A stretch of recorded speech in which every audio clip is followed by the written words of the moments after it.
پڑھنا بندے کا رات کے پیٹ میں، رات کے درمیانی حصے میں. تہجد اصل میں جسے کہتے ہیں وہ نہیں ہے کہ جو عام طور پر لوگ فجر سے کچھ دیر پہلے جاگ گئے اذان سے اور جلدی سے 8 نفل پڑھ لیے. یہ تہجد نہیں ہے. یہ تو فجر کا ضمیمہ بنا لیا. ہر نوافل ہے، عبادت ہے، اس کے بھی جو اس کے برکات ہیں وہ ظاہر ہوں گے، جو اس کا ثواب اور اجر ہے اللہ دے گا.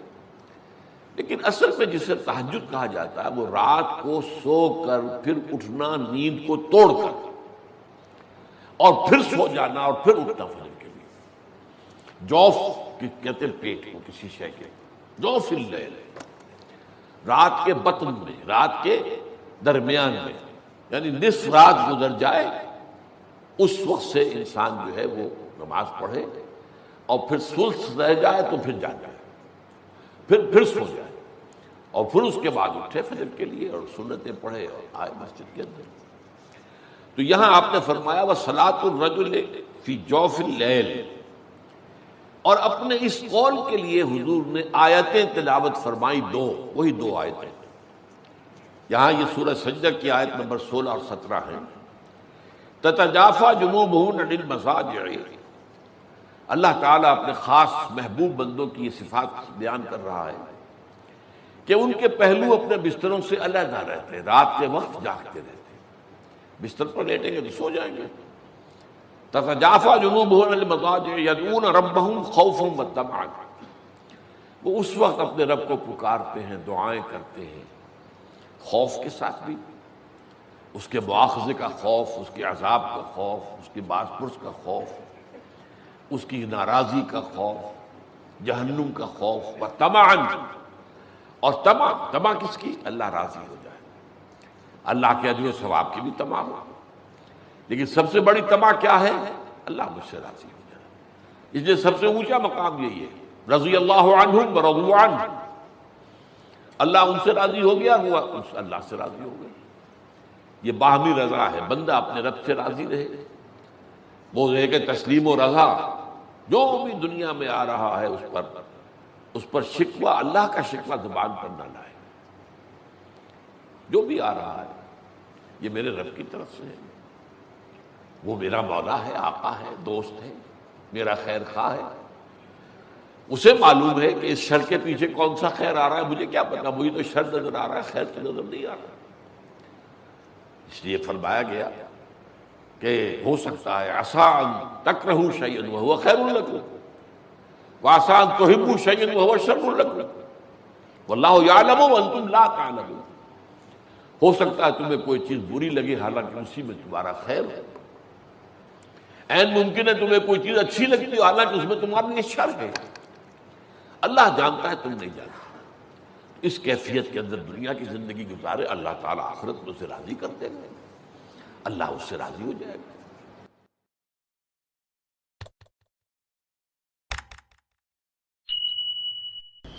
میری گفتگو کا جو اس وقت عنوان معین ہے اور جو اس وقت آپ کے سامنے لکھا ہوا بھی ہے، فلسفہ دین میں نماز کی اہمیت.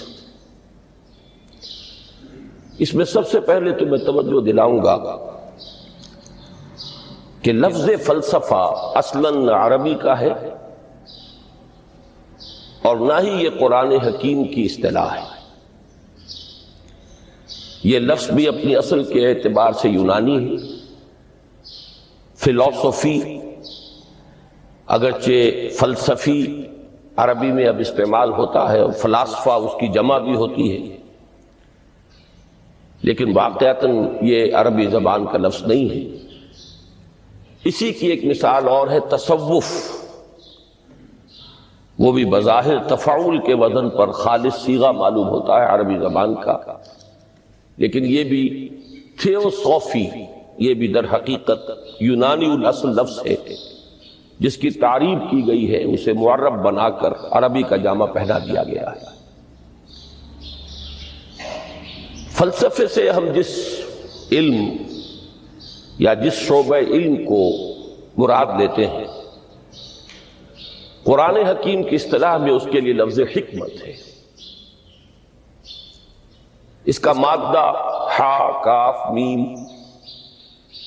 اور اس کا بنیادی مفہوم وہی ہے کہ جو اس سے جو ایک مشتق لفظ ہے استحکام، کسی شے کا مضبوط ہو جانا، پختہ ہو جانا، قوی ہو جانا، ایسی صلاحیت حاصل کر لینا کہ وہ اپنی حفاظت کر سکے، اپنے خلاف کسی بھی اقدام پر اپنا دفاع کر سکے۔ یہ ہا کاف میم کے مادے کا اصل مفہوم ہے۔ اور حکمت انسان کے فکر اور اس کے شعور کی پختگی کا نام ہے، اس لیے کہ انسان حیوانات سے ممیز کیا گیا ہے اگرچہ مختلف اعتبارات سے، لیکن یہ کہ اس میں سب سے اہم اعتبار یہ ہے کہ یہ حیوان عاقل ہے۔ اسی طریقے سے اسے حیوان ناطق کہا جاتا ہے، اور نطق اور عقل کا بڑا گہرا تعلق ہے اور ربط ہے، دونوں ایک دوسرے سے جڑے ہوئے۔ تو ہم کہیں گے شعور، عقل سے انسان کو شعور حاصل ہوتا ہے، اور نطق جو ہے اس کی بنیاد، اس کا سورس جو ہے وہ یہی شعور۔ تو انسانی فکر کی پختگی، انسانی شعور کی پختگی، اس کے اندر ایسی صلاحیت کا پیدا ہو جانا کہ وہ حقائق تک رسائی حاصل کر سکے، اس میں اتنی قوت پیدا ہونا کہ وہ صحیح رخ پر، صحیح رخ سے موڑنے والے جتنے محرکات ہیں ان کے مقابلے میں اپنا دفاع کر سکے، یہ حکمت ہے۔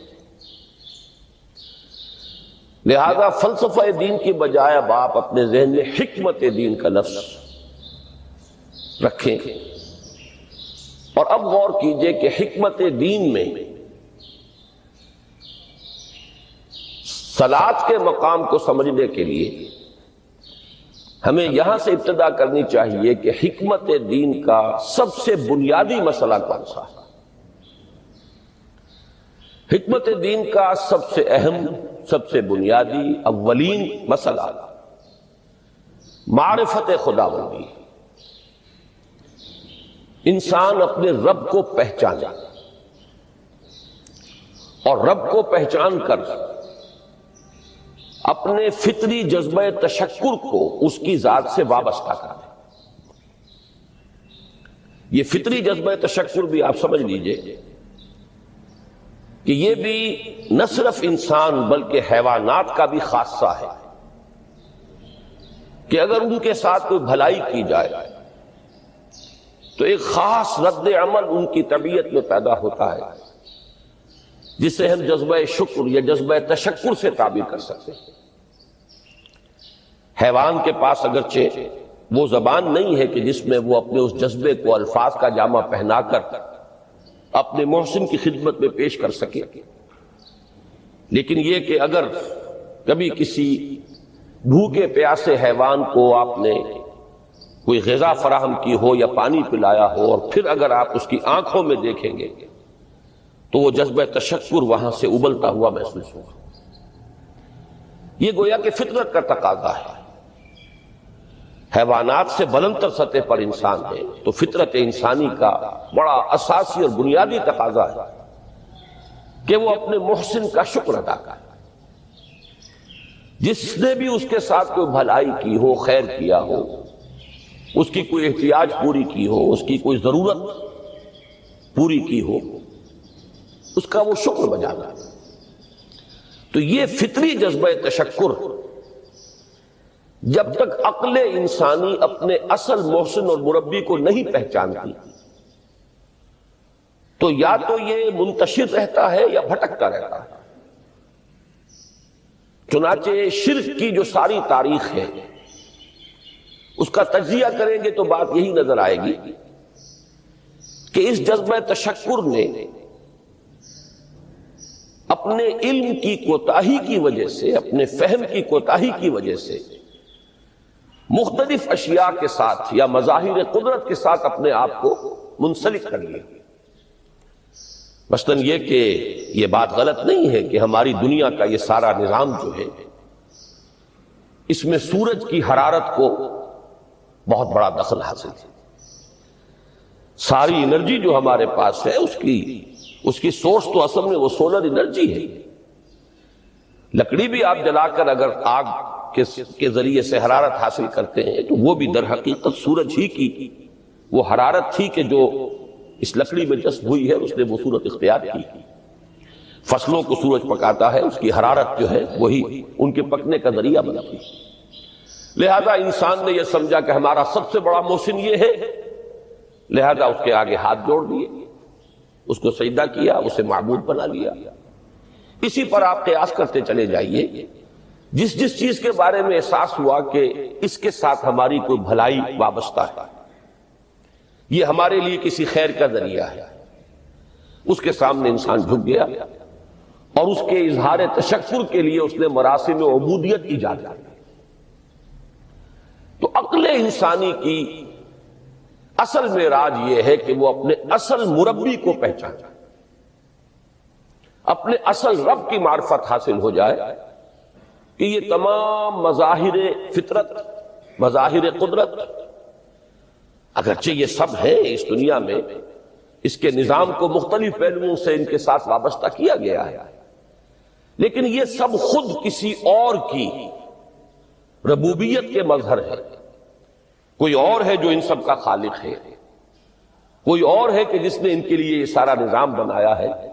تو ایک ہی چھلانگ میں انسان پھر وہاں پہنچتا ہے اور اپنے اصل رب اور مربی کو پہچان کر اب اپنے پورے جذبہ تشکر کو اس کی ذات کے ساتھ منسلک کر دیتا ہے.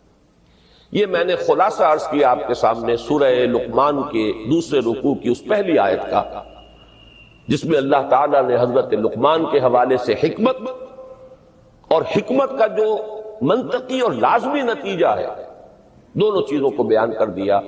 وَلَقَدْ آتَيْنَا لُقْمَانَ الْحِكْمَةَ أَنِ اشْكُرْ لِلَّهِ، ہم نے لقمان کو حکمت عطا کی کہ کر شکر اللہ کا. فطرت سلیمہ کا تقاضا شکر، محسن کے لیے، مربی کے لیے، اور عقل کی معراج اپنے اصل محسن اور مربی کو پہچان جانا، اسی کا نام حکمت ہے. حکمت عقل صحیح اور فطرت سلیمہ کے امتزاج سے وجود میں آتی ہے، جس کا نتیجہ شکر رب ہے یا معرفت رب. تو یوں سمجھئے کہ حکمت دین کا اساسی مسئلہ یہ، باقی سارے مسائل اب یہیں سے آگے چلیں گے. اس کے لیے یہ بات اگر آپ نے منتخب نصاب کے وہ اسباق پڑھ لیے ہوں تو یہ چیزیں سامنے آ چکی ہوں گی کہ اس کے لیے قرآن کا اسلوب یہ ہے کہ آیات کے حوالے سے انسان کے اندر معرفت رب کو جگایا جاتا ہے. میں نے جگانے کا لفظ استعمال کیا ہے کہ قرآن کی حکمت یہ ہے کہ رب کی معرفت فطرت انسانی میں موجود ہے لیکن سوئی ہوئی، ڈورمنٹ ہے، اسے جگانا ہے، اسے ایکٹیویٹ کرنا ہے. اس کے لیے آیات آفاقی، ان فی خلق السماوات والارض واختلاف اللیل والنہار والفلک التی تجری فی البحر بما ينفع الناس الی آخر الآیہ. اسی طرح آیات انفسی وفی انفسکم افلا تبصرون سنریہم آیاتنا فی الآفاق وفی انفسہم حتی یتبین لہم انہ الحق. لیکن ان آیات آفاقیہ کی طرف بھی صحیح نقطہ نظر سے متوجہ کرنے کے لیے اور انسان کے اندر کی سوئی ہوئی معرفت رب کو جگانے کے لیے سب سے زیادہ مؤثر آیات قرآنیہ ہیں. چونکہ یہ فطرت انسانی کے اندر کی ایک شے کو جگانے والی ہیں، یہی وجہ ہے کہ قرآن مجید اپنے آپ کو کہیں الذکر کہتا ہے، کہیں ذکرہ، کہیں تذکرہ. یہ تو یاد دہانی ہے، تمہارے اپنے اندر معرفت رب موجود تھی یا موجود ہے، لیکن یا تمہیں اس کا شعور نہ تھا، وہ تمہارے شعور کی سطح پر نہیں آئی تھی، یا یہ کہ آئی تھی لیکن پھر تم اسے بھول گئے، ذہول کے پردے پڑ گئے. جیسا کہ علامہ اقبال نے کہا کہ کافر کی یہ پہچان کے آفاق میں گم ہے، تم پھر گم ہو گئے. لہذا اس کو اجاگر کرنے کے لیے، تازہ کرنے کے لیے یہ آیات قرآنیہ ہیں. ان اندھیروں سے، گمشدگی کے اندھیروں سے نکالنے کے لیے، معرفت کی روشنی میں لانے کے لیے یہ آیات مبارکہ ہے۔ هو الذی ينزل على عبده آیات بینات لیخرجکم من الظلمات الی النور، اندھیروں سے نکال کر روشنی میں لانے کے لیے اللہ نے اپنے بندے پر صلی اللہ علیہ وسلم یہ آیات بینات نازل کی۔ لیکن اب اس سے اگلا قدم ہے، اور اصل میں وہ ہے جو میری گفتگو کا موضوع ہے اس وقت۔ اس کے لیے یہ تمہید ضروری تھی کہ حکمت قرآن کا اور حکمت دین کا اولین، اہم ترین، سب سے اساسی، سب سے بنیادی مسئلہ ہے معرفت رب۔ اگر اس مرحلے کو انسان طے کر لے اللہ کے فضل و کرم سے، اس سے اللہ کی معرفت بھی حاصل ہو جائے اور اس پر ایمان بھی میسر آ جائے، تو اب اس کے سامنے تین مسئلے اور ان کو اچھی طرح آئیڈینٹیفائی کیجیے۔ پہلا مسئلہ یہ ہے کہ اس کی فکر صحیح مزید پیش قدمی کرے، آگے بڑھے۔ یہ تو اس کا سٹارٹنگ پوائنٹ تھا، رب کو پہچان لینا۔ ابھی تو اس سے آگے بڑھ کر اس فکر صحیح کو، بڑی بلندیوں کو چھونا ہے۔ جیسے کہ کلمہ طیبہ کی تمثیل بیان کی گئی قرآن مجید میں، کَشَجَرَةٍ طَیِّبَةٍ أَصْلُهَا ثَابِتٌ وَفَرْعُهَا فِي السَّمَاءِ۔ تو فکر انسانی کے لیے وہ اصل ثابت، جمی ہوئی جڑ جو ہے وہ تو ہے معرفت رب۔ لیکن اب یہ فکر ترقی کرے گی، یہ نشو و نما پائے گی، یہ آگے بڑھے گی، اس کی شاخیں یہ آسمانوں سے بات کریں گی، آسمانوں کی بلندیوں کو چھوئیں گی۔ تو سب سے پہلا مسئلہ ہے فکر صحیح کی مزید پیش رفت، پیش قدمی۔ دوسرا مسئلہ انسان کا بہت بنیادی، عمل کی درستی، صحیح عمل۔ انسان اپنے نفس امارہ سے مغلوب ہو کر یا جذبات کی رو میں بہہ کر یا ماحول کے اثرات سے مرعوب ہو کر وہ کسی غلط رخ پر نہ پڑ جائے، تو اس کے عمل کو درست رکھنے کے لیے کوئی اسے سہارا درکار ہے۔ اور تیسری ضرورت اس کی، یہ میرے نزدیک اس دور میں سب سے زیادہ نگاہوں سے اوجھل ہو چکی ہے، یہاں تک کہ ہمارے بہت سے دینی حلقے بھی، خاص طور پر جو ریلیجس ایکٹیوسٹ شمار ہوتے ہیں، جو دین کی احیائی جد و جہد میں مصروف نظر آتے ہیں، تجدید دین، احیاء دین، غلبہ دین، اقامت دین، ان کی بھی ایک بہت بڑی محرومی ہے کہ وہ ایک تیسرے گوشے کو تقریباً نظر انداز کر رہے ہیں، اور وہ ہے روحانی ترقی۔ اس لیے کہ انسان کی اصل عظمت کی بنیاد تو وہ روح ہے جو اس میں پھونکی گئی۔ وَنَفَخْتُ فِيهِ مِن رُوحِي، جس کا تعلق ذات باری تعالیٰ کے ساتھ ہے۔ کم سے کم یہ تو ہر شخص مانے گا، کوئی بڑے سے بڑا ریشنلسٹ اور روحانیت کا منکر شخص وہ بھی یہ تو ماننے پر مجبور ہے کہ اللہ تعالیٰ نے اس کی جو نسبت اپنی طرف فرمائی ہے، روحی، اس میں در حقیقت انسانی روح کی عظمت اور اس کی شرافت، اس کی بلندی اور اس کی بزرگی کی طرف اشارہ ہے۔ بہرحال اس کی ترقی، فکر صحیح کی ترقی۔ نمبر 2، عمل کی درستی، اس میں افراط و تفریط نہ ہو، اس میں انسان نفس امارہ سے مغلوب ہو کر یا جذبات کی رو میں بہہ کر یا ماحول کے اثرات سے متاثر ہو کر کوئی غلط اور غیر متوازن راستہ اختیار نہ کر لے۔ اور نمبر 3، روحانی ترقی۔ اب ان میں سے پہلی چیز کو لیجئے، فکر صحیح کے مزید ارتقاء اور اس کی مزید پیش قدمی کے لیے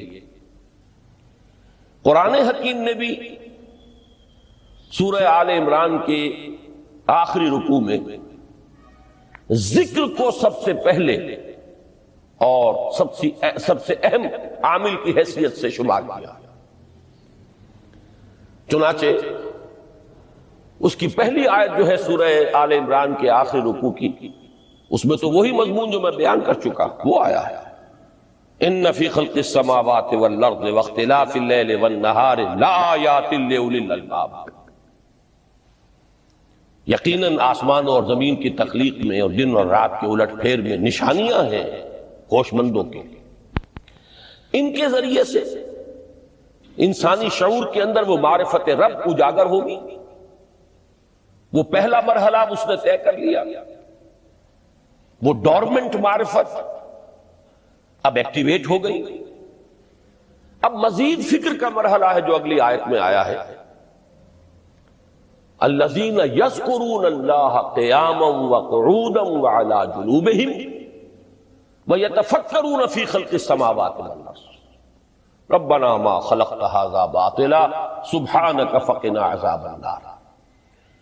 یعنی تفکر جو ہے ویتفکرون فی خلق السماوات والارض، وہ تفکر کرتے ہیں، غور و فکر کرتے ہیں آسمان اور زمین کی تخلیق میں، لیکن اس تفکر کے ساتھ لازماً ذکر اور ذکر مدام. ذکر بھی وہ کہ جو مستقل ہو، ہر حالت میں ہو. الذین یذکرون اللہ قیاما وقعودا وعلی جنوبہم، وہ لوگ کہ جو اللہ کو یاد رکھتے ہیں، اللہ کا ذکر کرتے ہیں، کھڑے ہوئے بھی، بیٹھے ہوئے بھی، اور اپنے پہلوؤں کے بل یعنی لیٹے ہوئے بھی. اب ان تین کے سوا تو کوئی پوزیشن انسان کی نہیں. اسی کا نام ہے دوام ذکر. اور اس کے ساتھ اگر وہ تفکر کرتے ہیں تو ان کا فکر اگلی منزل تک پہنچتا ہے. میں اس پر زیادہ بحث اس وقت نہیں کروں گا. اس وقت میں نے چونکہ وہ تین باتیں بیان کی تھی، میں درجہ بدرجہ چاہتا ہوں کہ آگے بڑھوں اور ایک حد سے زیادہ کسی بھی مسئلے میں تجاوز نہ کروں. یہ جو بات سورہ آل عمران کی آخری رکوع کی اس دوسری آیت میں آئی ہے، اسی کو مولانا روم نے بیان کیا ہے بہت ہی سادہ لیکن بڑے پرمغز شعر میں. این قدر گفتیم باقی فکر کن، فکر اگر جامد بوت رو ذکر کن. اس قدر تو ہم نے تمہیں بتا دیا، سمجھا دیا، یہ بات تو آ گئی تمہارے عقل میں. اب جاؤ خود غور کرو، مزید آگے پیش قدمی کرو. این قدر گفتیم باقی فکر کن، فکر اگر جامد بوت رو ذکر کن. فکر میں جمود آ جائے، فکر سست پڑ جائے تو جاؤ پھر ذکر کرو. تو یہ ذکر اور فکر گویا کہ گاڑی کے دو پہیے ہیں کہ جن سے فکر انسانی صحیح رخ پر آگے بڑھے. اگر یہ ذکر ساتھ نہیں رہے گا تو فکر انسانی کج ہو جائے گا. تاثریا میرور دیوار کج. پھر وہ فکر جو ہے وہ بلندی کو کتنے ہی پہنچ جائے لیکن وہ ٹیڑھی بلندی ہوگی، وہ صراط مستقیم پر پیش قدمی کرنے والا فکر نہیں ہوگا.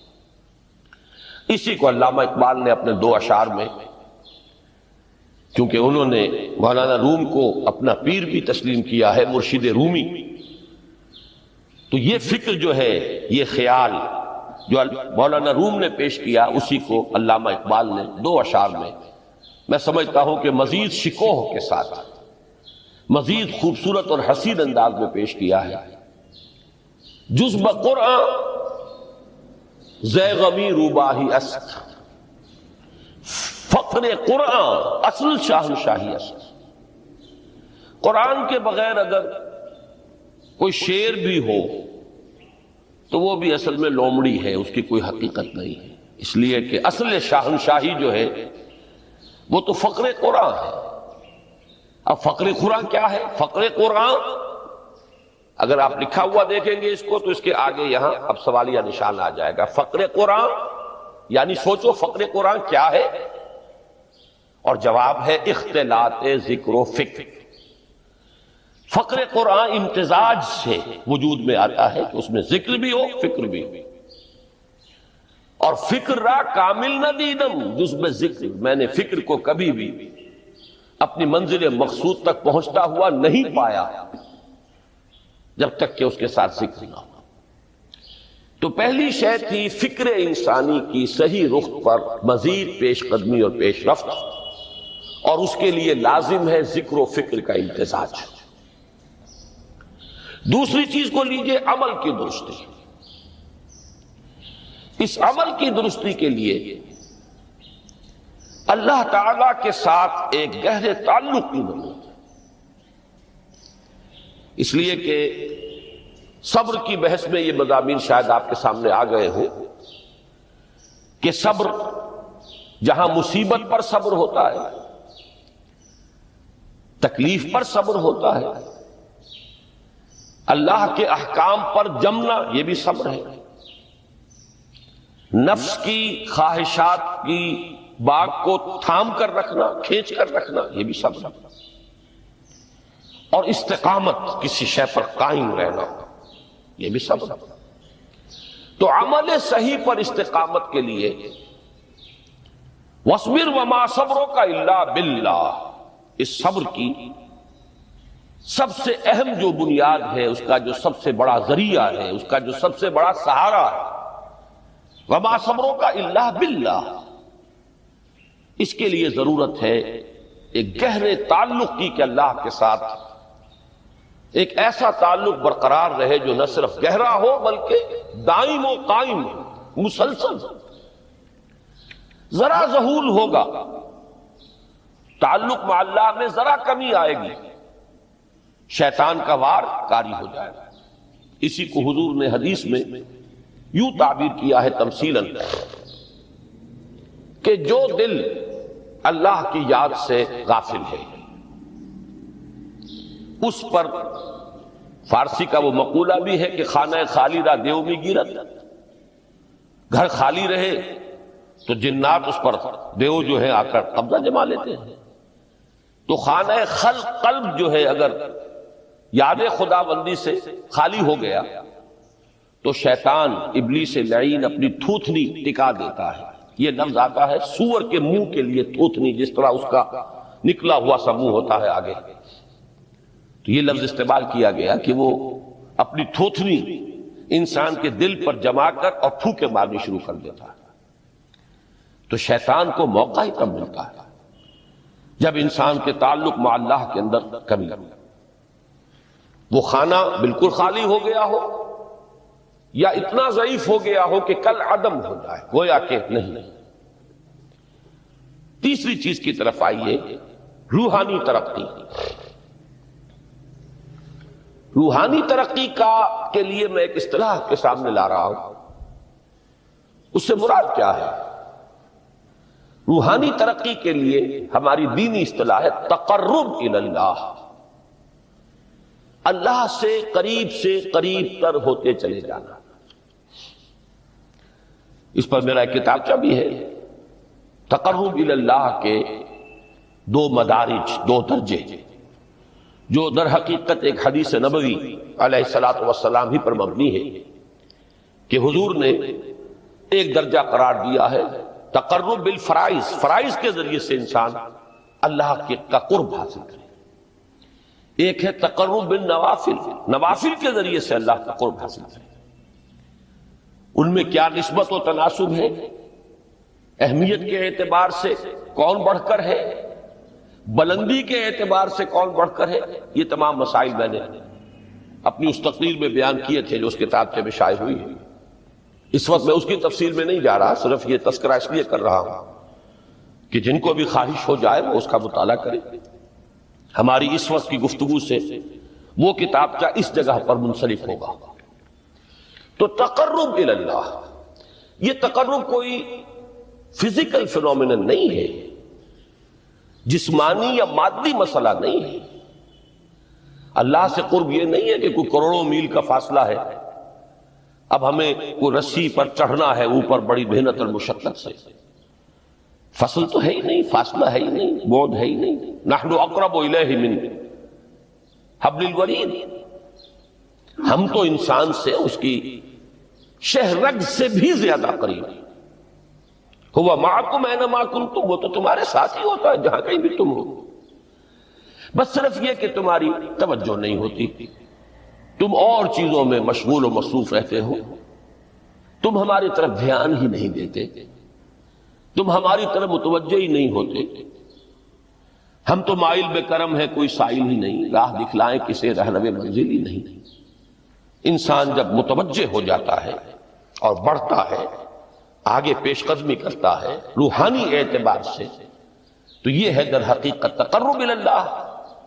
اور یہی اسی صبح کا وقت ہے، آنکھ بھی کھلی ہے، کوئی اذان کی آواز بھی کان میں آئی ہے، آپ کا نفس کہتا ہے ابھی سو جی، آپ نے اپنی چادر یا کمبل کو درست کیا اور کروٹ لیا، یہ کیا ہے؟ آپ نے کس کا حکم پیچھے پھینکا اور کس کا حکم مانا؟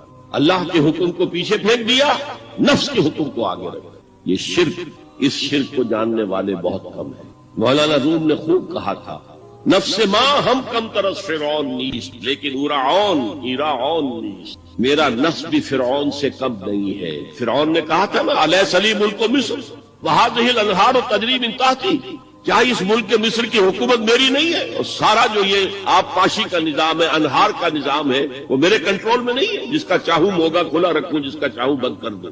یہ تھا خدائی کا دعویٰ، انا ربکم الاعلی۔ تو مولانا روم کہتے ہیں میرا نفس بھی اس سے کمتر نہیں ہے۔ وہ کہتا یہ جسم میرا ہے، اس پر میرا حکم چلے گا، میں نہیں جانتا کون اللہ کون رسول، کیا حرام کیا حلال۔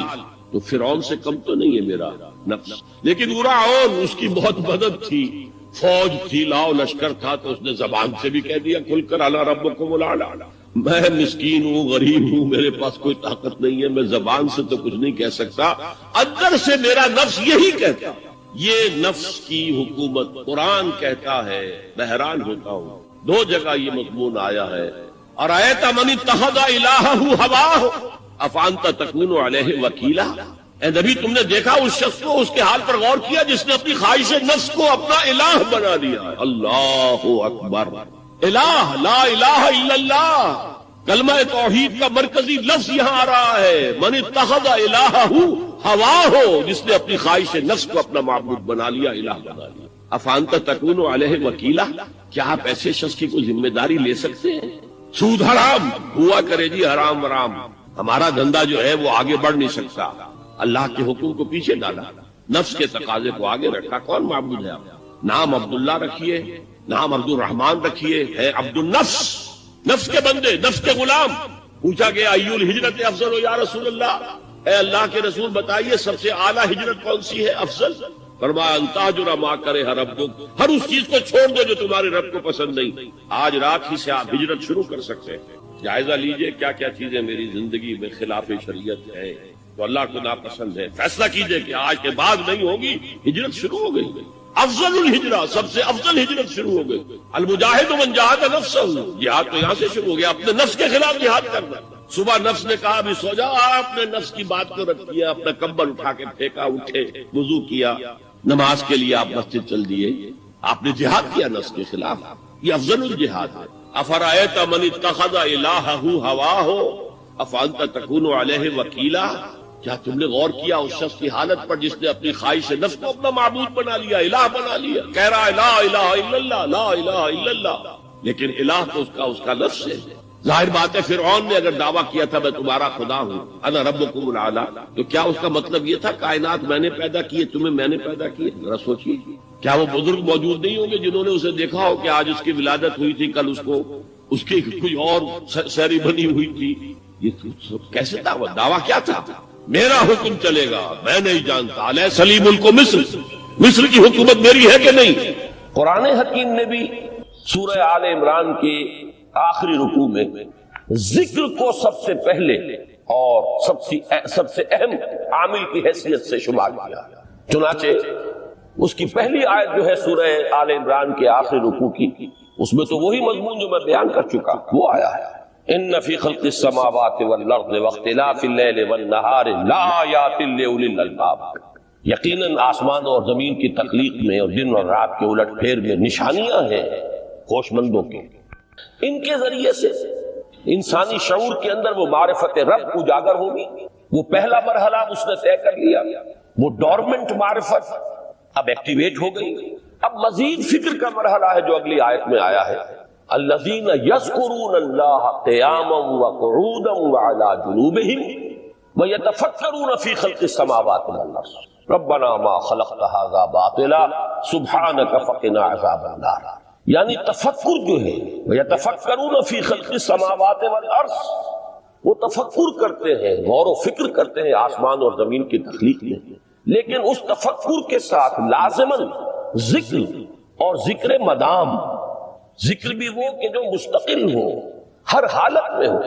الذین یذکرون اللہ قیاما وقعودا وعلی جنوبہم، وہ لوگ کہ جو اللہ کو یاد رکھتے ہیں، اللہ کا ذکر کرتے ہیں، کھڑے ہوئے بھی، بیٹھے ہوئے بھی، اور اپنے پہلوؤں کے بل یعنی لیٹے ہوئے بھی. اب ان تین کے سوا تو کوئی پوزیشن انسان کی نہیں ہے. اسی کا نام ہے دوام ذکر. اور اس کے ساتھ اگر وہ تفکر کرتے ہیں تو ان کا فکر اگلی منزل تک پہنچتا ہے. تو پہلی شے تھی فکر انسانی کی صحیح رخ پر مزید پیش قدمی اور پیش رفت، اور اس کے لیے لازم ہے ذکر و فکر کا امتزاج. دوسری چیز کو لیجئے عمل کی درستی. اس عمل کی درستی کے لیے اللہ تعالی کے ساتھ ایک گہرے تعلق کی ضرورت ہے. اس لیے کہ صبر کی بحث میں یہ مضامین شاید آپ کے سامنے آ گئے ہوں کہ صبر، جہاں مصیبت پر صبر ہوتا ہے، تکلیف پر صبر ہوتا ہے، اللہ کے احکام پر جمنا یہ بھی صبر ہے، نفس کی خواہشات کی باغ کو تھام کر رکھنا، کھینچ کر رکھنا یہ بھی صبر، اور استقامت کسی شے پر قائم رہنا یہ بھی صبر.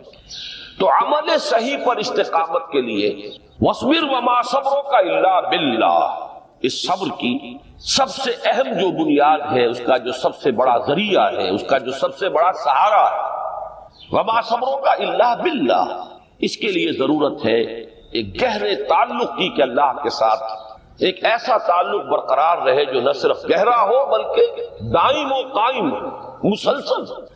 ذرا ظہول ہوگا تعلق مع اللہ میں، ذرا کمی آئے گی، شیطان کا وار کاری ہو جائے گا. اسی کو حضور نے حدیث میں یوں تعبیر کیا ہے تمثیلاً کہ جو دل اللہ کی یاد سے غافل ہے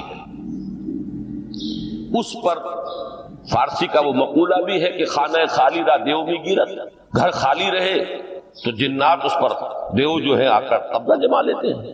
تو خانہ قلب جو ہے اگر یاد خدا بندی سے خالی ہو گیا تو شیطان ابلیس لعین اپنی تھوتنی ٹکا دیتا ہے. یہ لفظ آتا ہے سور کے منہ کے لیے تھوتنی، جس طرح اس کا نکلا ہوا سا منہ ہوتا ہے آگے، تو یہ لفظ استعمال کیا گیا کہ وہ اپنی تھوتنی انسان کے دل پر جما کر اور پھوکے مارنی شروع کر دیتا ہے. تو شیطان کو موقع ہی تب ملتا ہے جب انسان کے تعلق مع اللہ کے اندر کمی، وہ خانہ بالکل خالی ہو گیا ہو یا اتنا ضعیف ہو گیا ہو کہ کل عدم ہو جائے، گویا کہ نہیں. تیسری چیز کی طرف آئیے، روحانی ترقی. روحانی ترقی کے لیے میں ایک اصطلاح کے سامنے لا رہا ہوں. اس سے مراد کیا ہے؟ روحانی ترقی کے لیے ہماری دینی اصطلاح ہے تقرب الی اللہ، اللہ سے قریب تر ہوتے چلے جانا. اس پر میرا ایک کتابچہ بھی ہے. تقرب الی اللہ کے دو مدارج، دو درجے، جو در حقیقت ایک حدیث نبوی علیہ الصلوۃ والسلام ہی پر مبنی ہے کہ حضور نے ایک درجہ قرار دیا ہے تقرب بالفرائض، فرائض کے ذریعے سے انسان اللہ کا قرب حاصل کرے. ایک ہے تقرب بالنوافل، نوافل کے ذریعے سے اللہ کا قرب حاصل کرے. ان میں کیا نسبت و تناسب ہے، اہمیت کے اعتبار سے کون بڑھ کر ہے، بلندی کے اعتبار سے کون بڑھ کر ہے، یہ تمام مسائل میں نے اپنی اس تقریر میں بیان کیے تھے جو اس کتاب میں شائع ہوئی ہے. اس وقت میں اس کی تفصیل میں نہیں جا رہا، صرف یہ تذکرہ اس لیے کر رہا ہوں کہ جن کو بھی خواہش ہو جائے وہ اس کا مطالعہ کرے. ہماری اس وقت کی گفتگو سے وہ کتابچہ اس جگہ پر منسلک ہوگا. تو تقرب الی اللہ، یہ تقرب کوئی فزیکل فینومینن نہیں ہے، جسمانی یا مادی مسئلہ نہیں ہے. اللہ سے قرب یہ نہیں ہے کہ کوئی کروڑوں میل کا فاصلہ ہے، اب ہمیں کوئی رسی پر چڑھنا ہے اوپر بڑی محنت اور مشقت سے. فصل تو ہے ہی نہیں، فاصلہ ہے ہی نہیں، بعد ہے ہی نہیں. نحن اقرب الیہ من حبل الورید، ہم تو انسان سے اس کی شہرگ سے بھی زیادہ قریب. ہوا معکم اینما کنتم، وہ تو تمہارے ساتھ ہی ہوتا ہے جہاں کہیں بھی تم ہو. بس صرف یہ کہ تمہاری توجہ نہیں ہوتی، تم اور چیزوں میں مشغول و مصروف رہتے ہو، تم ہماری طرف دھیان ہی نہیں دیتے، تم ہماری طرف متوجہ ہی نہیں ہوتے. ہم تو مائل بے کرم ہے، کوئی سائل ہی نہیں، راہ دکھلائیں کسے رہنو منزل ہی نہیں. انسان جب متوجہ ہو جاتا ہے اور بڑھتا ہے، آگے پیش قدمی کرتا ہے روحانی اعتبار سے، تو یہ ہے در حقیقت تقرب الی اللہ، اور اسی کو ہم کہیں گے روحانی ترقی. اب ان تین چیزوں کو اگر آپ نے ذہن میں جما لیا، پھر میری بات کی ترتیب اس کو ذہن میں قائم کیجئے. ہم چلے کہاں سے؟ کہ دین کے ساتھ اصل مناسبت فلسفے کی نہیں، حکمت کی۔ نمبر 2، حکمت قرآنی کا پہلا اور اہم ترین اور بنیادی مسئلہ معرفت رب کا حصول ہے، اس کا نتیجہ شکر خدا، اس کا ذریعہ آیات آفاقی، آیات انفسی، اور سب سے بڑھ کر آیات قرآنیہ جو الذکر ہے، جو تذکرہ ہے، جو ذکر ہے۔ لیکن اس پہلے مرحلے کو اگر کوئی انسان بفضل ہی تعالی، اللہ کے فضل و کرم سے طے کر لے، اب اس کے سامنے 3 مسئلے ہیں۔ فکر کی مزید پیش رفت، مزید پیش قدمی صحیح رخ پر، اس کے لیے ذکر اور فکر دونوں کا امتزاج لازمی۔ فقر قرآن اختلاط ذکر و فکر۔ الذین یذکرون اللہ قیاما وقعودا وعلی جنوبہم ویتفکرون فی خلق السماوات۔ دوسری شے عمل کا درست رہنا، نہ افراط و تفریط ہو، عدم توازن ہو، نہ انسان نفس سے مغلوب ہو جائے، نہ انسان جذبات کی رو میں اندھا ہو جائے، نہ انسان ماحول سے مرعوب ہو کر متاثر ہو، صحیح رخ پر اس کا عمل۔ نمبر 3، روحانی ترقی، جو اصل حاصل ہے، جو اصل مقصود ہے۔ نمبر 2 چیز کے لیے تعلق مع اللہ ضروری، نمبر 3 کے لیے تقرب الی اللہ۔ اب غور کیجئے، ان تینوں چیزوں کا بڑا گہرا تعلق ہے نماز کے ساتھ، ان تینوں کے لیے ستون کی حیثیت نماز ہے۔ لہذا ایمان کے بعد یا معرفت رب کے بعد حکمت دین کا اہم ترین مسئلہ نماز، صلاۃ، اس لیے کہ ایک طرف یہ انسان کو اللہ کے ساتھ ایک گہرے تعلق کا ذریعہ فراہم کرتی، اپنے تمام مصروفیات میں سے ان مشغولیتوں میں جن میں گم ہونے کا خدشہ ہوتا ہے نکلو۔ 24 گھنٹے کے معمولات میں سے کم 5 مرتبہ تو لازماً نکلو، اور اپنے آپ کو ذرا، اپنے حواس کو بھی، اپنی باطنی کیفیات کو بھی ذرا تازہ کرو۔ اگر کوئی گندگی، نجاست، کسی طرح کی ناپاکی کا کوئی معاملہ ہے، طہارت حاصل کرو۔ طہارت سے تمہارے اندر روح کو بھی بالیدگی ہوگی، تمہارے حواس بھی تازہ ہوں گے، تم گویا کہ بحیثیت کل تمہاری ہستی چاقو چوبند ہو جائے گی۔ وہ کسل، وہ سستیاں، وہ جو ایک کثافتیں ہوتی ہیں، ان سب سے نجات حاصل کرو، اور آپ اپنے رب کے حضور میں کھڑے ہو جاؤ، اس کے ساتھ اپنا عہد بھی تازہ کرو، اس کی اہم صفات کو بھی اپنے ذہن میں پھر مستحضر کرو۔ یہی وجہ ہے، دیکھیے میں نے جو آیات آپ کو شروع میں سنائی تھی، سورہ لقمان کی 2 آیتیں، پہلی آیت میں اس کا ترجمہ کر چکا، دوسری آیت وَلَقَدْ وَإِذْ قَالَ لُقْمَانُ لِابْنِهِ وَهُوَ يَعِظُهُ يَا بُنَيَّ لَا تُشْرِكْ بِاللَّهِ إِنَّ الشِّرْكَ لَظُلْمٌ عَظِيمٌ۔ اس کے بعد درمیان میں کچھ مضمون آ کر پھر وہ آیہ مبارکہ آئی، یا بنی اقم الصلاۃ وامر بالمعروف وانہی عن المنکر واصبر علی ما اصابک۔ گویا کہ اہم ترین چیز، بنیادی ترین چیز، اللہ کو محض پہچان لینا کافی نہیں ہے، یاد رکھنا ضروری ہے۔ اللہ یاد رہے گا تو فکر صحیح آگے بڑھے، اللہ یاد رہے گا اور اس کے ساتھ ایک گہرا تعلق جو ہے برقرار رہے گا تو عمل درست رہے گا۔ بالکل یہی بات سورہ طٰہٰ میں جو پہلی وحی حضرت موسیٰ علیہ السلام پر ہوئی، اور پہلا مخاطبہ ہے، چونکہ حضرت موسیٰ کو یہ انبیاء کرام کے مقدس گروہ میں ایک امتیازی حیثیت حاصل ہے کہ ان سے براہ راست گفتگو ہوئی ہے، اگرچہ صرف ایک پردہ تھا، اور من ورائے حجاب گفتگو ہوئی ہے، لیکن یہ کہ کوئی فرشتے کا درمیانی جو ہے وہ لنک نہیں تھا، براہ راست اللہ تعالیٰ نے حضرت موسیٰ علیہ السلام سے کلام فرمایا۔ کلم اللہ موسیٰ تکلیما، موسیٰ سے تو اللہ نے کلام فرمایا جیسے کہ کلام کیا جاتا تھا۔ تو پہلا مخاطبہ ہے، یہ پہلا مکالمہ ہے، پہلی وحی کہیے، اسی میں یہ الفاظ بھی موجود ہیں، اننی انا اللہ لا الہ الا انا فاعبدنی واقم الصلاۃ لذکری۔ یہ گویا کہ حکمت قرآنی کا ایک بہت بڑا خزانہ ہے یہ آیت مبارکہ، کہ خود حضرت موسیٰ علیہ السلام کو جو ہدایت دی جا رہی ہے، میں ہوں، میں اللہ، اننی انا اللہ لا الہ الا انا، میرے سوا کوئی معبود نہیں، فاعبدنی، بس میری بندگی، میری عبادت، میری پرستش، میری محبت، اس کو اختیار کرو۔ وَأَقِمِ الصَّلَاةَ لِذِكْرِي، اور نماز کو قائم رکھو میری یاد کے لیے۔ بلکہ اسی سلسلہ کلام میں آگے چل کر سورہ طٰہٰ میں آتا ہے، کافی گفت و شنید کے بعد جب حضرت موسیٰ نے کچھ معذرت بھی کی، کچھ دعائیں بھی کی، اللہ نے ایک دعا قبول بھی کی کہ ان کے بھائی کو بھی شریک کر دیا، حضرت ہارون کو بھی۔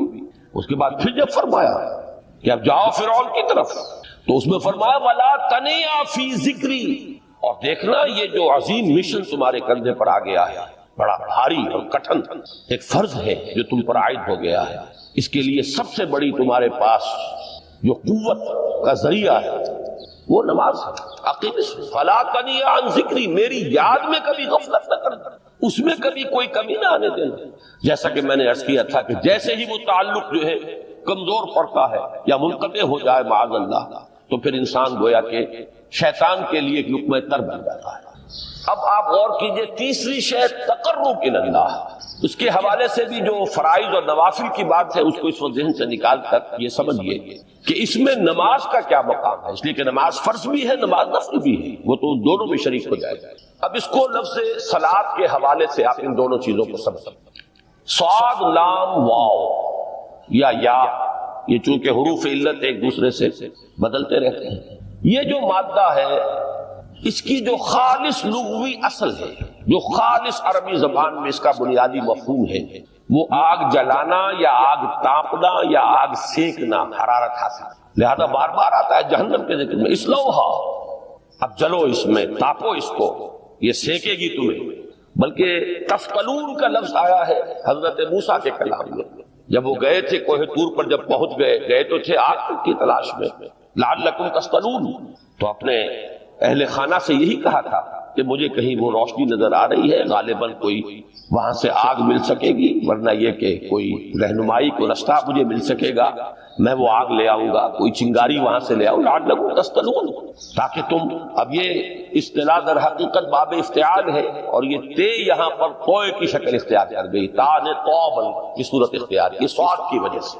بہرحال اس کا سب سے بنیادی مفہوم جو ہے وہ ہے تاپنا، سکائی حاصل کرنا، حرارت۔ اس کے حوالے سے سمجھ لیجئے کہ سب سے بنیادی تعلق اس کا جو ہے وہ روح کے ساتھ ہے۔ روح میں محبت خداوندی کی آگ اگر ٹھنڈی پڑ گئی ہو، اگر محبت خداوندی کی حرارت میں کمی ہو گئی تو اس کو اثر نو، جس کو کہ میں آج سوچ رہا تھا تو ایک لفظ ذہن میں آیا کہ جیسے بیٹری اس کو ریچارج کیا جاتا ہے، اسی طریقے سے روح کے اندر محبت خداوندی کی اس حرارت کو اثر نو تازہ کرنا، یہ ہے در حقیقت نماز کا اصل مفہوم۔ اس لیے کہ اس لفظ کا بنیادی مفہوم، اصل لغوی مفہوم تو یہ، اگرچہ اس کا سب سے زیادہ کثرت سے جو استعمال ہوتا ہے، اور لفظ صلاۃ جس سے در حقیقت جس تصور پر مبنی ہے وہ ہے اقدام، کسی کی طرف متوجہ ہونا اور پھر دعا۔ صلاۃ کا سب سے قریبی مفہوم لفظی جب بیان کیا جائے گا، اس سے مراد، اس کے معنی، تو دعا اس میں اہم ترین، کسی کی طرف توجہ کرنا، مناجات کرنا، گفتگو کرنا، مخاطبہ، مکالمہ، دعا، یہ در حقیقت صلاۃ کا سب سے بڑا اصطلاحی مفہوم ہے۔ لیکن جو اس کا مادہ ہے صاد لام واو یا صاد لام یا، اس کا اصل مفہوم جو ہے وہ تاپنا، حرارت حاصل کرنا۔ تو ان دونوں کے حوالے سے عرض کر رہا ہوں، وہ تاپنا اور حرارت حاصل کرنا وہ ہے روح کے اعتبار سے۔ وہ جو کہا اقبال نے کہ مجھے عشق کی آگ اندھیر ہے، مسلمان نہیں راکھ کا ڈھیر، یہ عشق کی آگ جب بجھ جاتی ہے، در حقیقت یہی تو انسان کی روحانی موت ہے۔ جب یہ نہ رہے تو چاہے منطق میں بہت انسان ماہر ہو، مجھے اقبال کا ایک شعر یاد آیا تقابل کرتے ہوئے، ایک انسان محکوم اور ایک انسان حر، آزاد انسان، ان کی نفسیات میں جو بنیادی فرق علامہ اقبال نے مختلف مواقع پر بیان کیے ہیں۔ محکوم ہے بیگانہ اخلاص و مروت، ہر چند کے منطق کی دلیلوں میں ہے چالاک، تو منطق کی دلیلوں میں انسان چالاک ہو جائے اور وہ لغت ہائے حجازی کا وہ ایک خزانہ بن جائے، اسے تمام الفاظ کے معنی یاد ہو، وہ بڑے مسائل فقہ کے اسے ازبر ہو، جزیات بے انتہا جزیات جو ہے وہ مستحضر ہو، فلسفے کے بڑے بڑے مسئلے اس نے حل کر لیے ہیں، لیکن اگر روح میں وہ اللہ کی محبت کی آگ نہیں ہے، وہ تپش نہیں، مجھے عشق کی آگ اندھیر ہے، مسلمان نہیں راکھ کا ڈھیر۔ اسی کے حوالے سے آج مجھے یاد آیا تھا کہ وہ جو بڑی سادہ سی ایک نظم ہے، اللہ تعالیٰ سے دعا یا رب دل مسلم کو وہ زندہ تمنا دے، اس میں بھی جو الفاظ آئے ہیں جو روح کو گرما دے اور قلب کو تڑپا، یہ ہے اصل جو مقصود ہے نماز کی۔ اور یہی وہ چیز ہے جیسا کہ میں نے عرض کیا تھا کہ نگاہوں سے